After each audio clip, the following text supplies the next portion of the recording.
எல்லாருக்கும் ஹாய். இன்னைக்கு நம்ம என்ன புக் பார்க்க போகிறோம் அப்படின்னா, ஜெயகாந்தன் எழுதின ஊருக்கு 100 பேர் அப்படின்னு சொல்லிட்டு இந்த புக் பற்றி தான் பார்க்க போகிறோம்.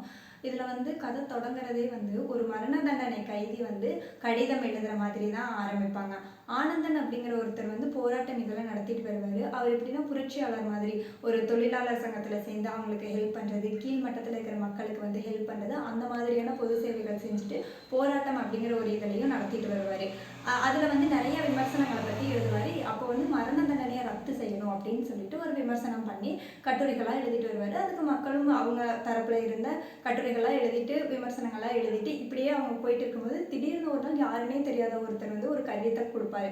அந்த கடிதம் தான் அந்த மரண தண்டனை கைதி எழுதின கடிதம். அந்த கடிதத்தில் நான் ஏன் கொள்ளையடித்தேன் அப்படி இப்படி நிறைய பிளா எழுதியிருப்பாரு. கடைசியை வந்து அவர் எழுதியிருப்பாரு, நான் வந்து ஒரு புரட்சியாளராக இருந்து நான் வந்து ஒரு இயக்கத்தில் சேர்ந்து என்னை நான் ட்ரெயின் பண்ணிக்கிட்டேன். இப்போ எனக்கு பதிலாக எனக்கு கண்டிப்பாக தெரியும், நான் வந்து மேல்முறையீடு போனாலும் எனக்கு மரண தண்டனை தான் கிடைக்குன்னு எனக்கு தெரியும். நீங்களும் எனக்காக மேல்முறையீடு போக வேண்டாம். ஆனால் நீங்கள் எனக்காக என்ன பண்ணலாம், அந்த எனக்கு பதிலாக நீங்கள் அந்த இயக்கத்தில் சேர்ந்து நீங்கள் அதை வழி நடத்திட்டு போகணும் அப்படிங்கிற மாதிரி அந்த கடிதத்தை எழுதியிருப்பாங்க. இதை பற்றி அவர் வந்து அவரோட கோவர்க்கர் கோவிந்தன் சொல்லிட்டு ஒருத்தர் இருப்பார். அவர் கூட நிறைய டிஸ்கஷன் பண்ணுவார், யார் எழுதியிருப்பாங்க, என்ன பண்ணியிருப்பாங்க அப்படிங்கிற மாதிரி எழுதியிருப்பாங்க. இதுக்கு அடுத்து என்ன நடக்கும் அப்படின்னா, அந்த கோவிந்தனோட பொண்ணு ருக்குன்னு சொல்லிட்டு ஒருத்தவங்க இருப்பாங்க. அவங்களுக்கு வந்து 30 வயசாகியும் கல்யாணம் இல்லாமல் இருப்பாங்க.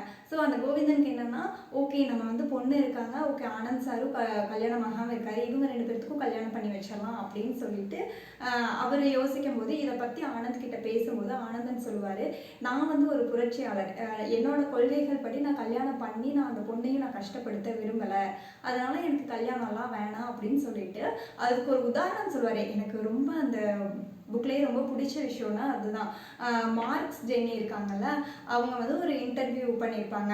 அப்போ மார்க்ஸ் கிட்ட ஒரு கேள்வி கேட்டிருப்பாங்க, மறுபிறவின்னு ஒன்று இருந்தால் நீங்கள் பிறந்தீங்க அப்படின்னா அதில் வந்து நீங்கள் இதே மாதிரி இதே கொள்கைகளோடு நீங்கள் வந்து இருப்பீங்களா, இதே மாதிரி தான் நீங்கள் பண்ணுவீங்களா, புரட்சியாளராக இருப்பீங்களா அப்படின்னு கேட்கும்போது அதுக்கு ஆன்சர் சொல்லியிருப்பாரு, ஆமாம் நான் மறுபிறவின்னு எனக்கு நம்பிக்கை இல்லை, ஆனால் நான் மறுபிறவின்னு ஒன்று இருந்தால் நான் கண்டிப்பாக இதே மாதிரி ஒரு புரட்சியாளராக தான் பிறக்கணும், ஆனால் அந்த ஜென்மத்தில் நான் கல்யாணம் மட்டும் பண்ணிக்க மாட்டேன் அப்படின்னு சொல்லியிருப்பாரு. எனக்கு வந்து அது ரொம்ப வியப்பாக இருந்தது.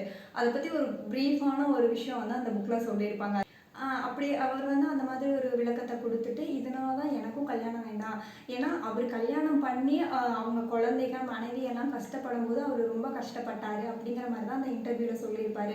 அதனால நானும் கல்யாணம் பண்ணி ஒரு பொண்ணோட வாழ்க்கையை நான் இது பண்ண விரும்பலைன்னு சொல்லிட்டு அந்த காதலையே அவர் வந்து வேண்டாம் அப்படின்னு சொல்லி விட்டுடுவார்.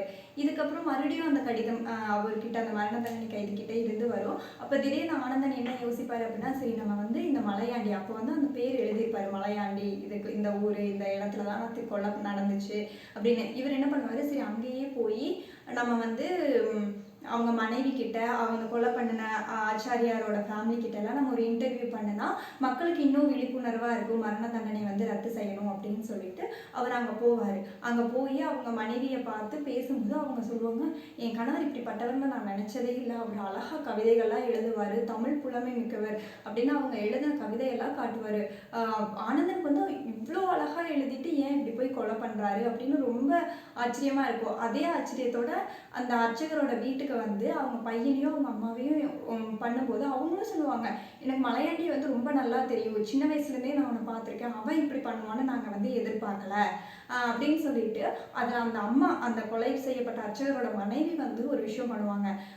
ஆனந்தன் வந்து சொல்லுவார், நாங்கள் இந்த மாதிரி மரண தண்டனையை ரத்து செய்யணும் அப்படிங்கிறதுக்காக நாங்கள் ஒரு இயக்கம் நடத்தி கையெழுத்து வாங்கிட்டு இருக்கோம் கோர்ட்டில் சப்மிட் பண்ணுறதுக்கு அப்படின்னு சொல்லும்போது உடனே அந்த அம்மா அதை வாங்கி, வேண்டாம் மலையாண்டிக்கு வந்து தூக்கு தண்டனை வேண்டாம், என் கணவர் இறந்துட்டாரு, அதுக்காக அந்த உயிரும் போகணும்னு அவசியம் இல்லை அப்படின்னு சொல்லிட்டு அவங்களுமே அந்த மரண தண்டனை வேணாம் அப்படிங்கிற இதுக்காக கையெழுத்து போட்டு கொடுப்பாங்க. அது வந்து எல்லாத்துக்குமே ரொம்ப ஆச்சரியமாக இருக்கும். அவங்க கூட இந்த அளவுக்கு இறங்கி வந்து கையெழுத்து போட்டு அவங்க பையனும் கையெழுத்து போட்டு கொடுப்பாங்க, மரண தண்டனை வந்து வேணாம், இது மலையாண்டிக்குன்னு இல்லை யாருக்குமே மரண தண்டனை இருக்கக்கூடாது அப்படின்னு சொல்லிட்டு சொல்லுவாங்க. ஸோ இதெல்லாமே இந்த புத்தகத்தில் ரொம்ப அழகாக எடுத்து சொல்லியிருப்பாங்க.